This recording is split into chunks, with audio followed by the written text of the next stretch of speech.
Thank you everyone, thank you. Tonight we have a very special guest for you guys. We have a man who is a former U.S. Navy pilot. He's the first man to step foot on the moon and currently a professor at the University of Cincinnati. Cretans of all ages, please give a nice hand for Neil Armstrong.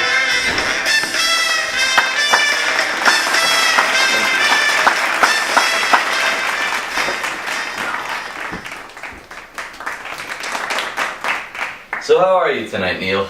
I'm well, and yourself? I'm good. And you know, it's an honor to have you on tonight for the 30th anniversary of Apollo 11. What a great day in our nation's history.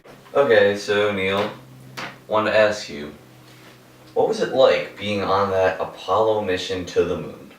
You're going at literally 17,500 miles per hour in some other direction, hurling at the moon. Yeah, okay. That's a little intimidating, I like to say. Well, the capsule wasn't much bigger than the stage we're on right now. So think about it being stuck in that for 4 days. Colgate toothpaste. Was it Colgate? What? Colgate toothpaste? No. We're on a budget. What can you do? I understand. Yeah. How, 30 years from now, has the Apollo 11 trip and all of NASA's discoveries, how have they changed America? Well, with going to the moon and with being the Russians, first of all, we saw a heightened sense of nationalism, something we've never seen before. Right? Everyone was together, everyone was behind Kennedy, everyone was behind NASA on their goal to, go to the moon and, beat the Russians. So that was the immediate effect, this nationalism. After that, though, what we started to notice is, we changed technology so much by flying to the moon and then later flying the space shuttle. This iPhone that my grandson gave me, right? I don't even know how to work this. Neil. You hold it that way. Oh my god. Oh! Oh! Cool, okay, sorry.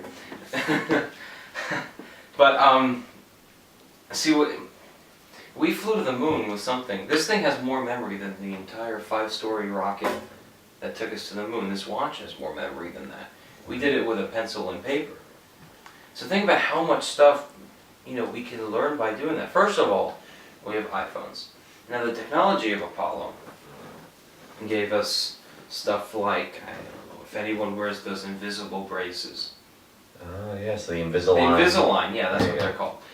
That's from the Apollo missions.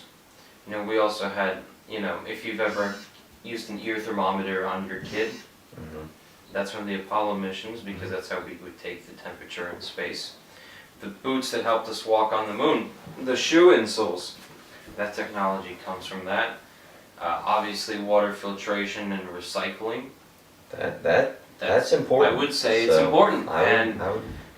This Apollo program was the first to use because it's a long trip, we couldn't carry that much water. Water is heavy, right? Yeah. So we started recycling urine. And now that technology is helping a lot of starving kids in Africa. Yeah. Alright, Neil, one of the final questions I wanted to ask you was, on this Apollo 11 trip, were you at all nervous? Yeah, I was, and I'm not going to lie and say that I wasn't. Everyone gets nervous.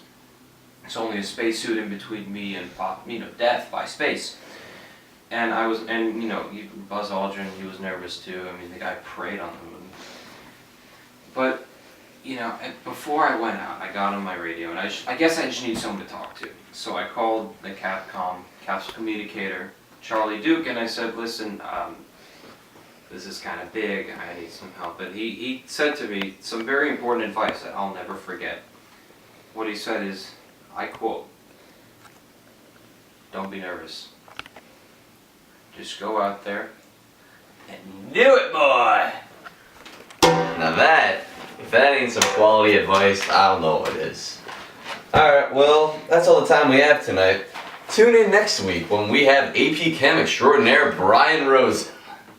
Thanks a lot, everyone. Thank you. Thank you, everyone. Tonight on the Late Night Show with Evan Halperin, we have a very special guest for you guys. He is a former U.S. Navy pilot. He is the first man to step foot on the moon. He is also a professor at the Cincinnati. Damn it. Okay. Try again. Okay, Neil. Now, on your mission, you at all nervous? Yeah, that's good. Well, obviously you're going out into an environment with that atmosphere, so yes, I was nervous, but I called my count.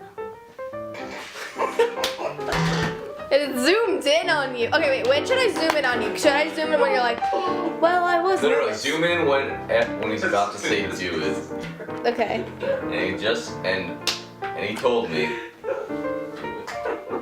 Okay. Come on, John, composure. Thank you. Tonight we have a very special guest. He was a former U.S. Navy pilot. He was also the first moon to step on the...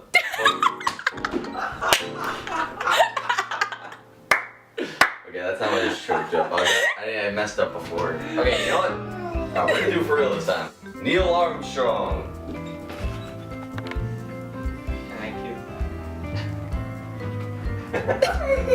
And that's it. Alright, cut. I think you can't come in, man. I forgot to say credence.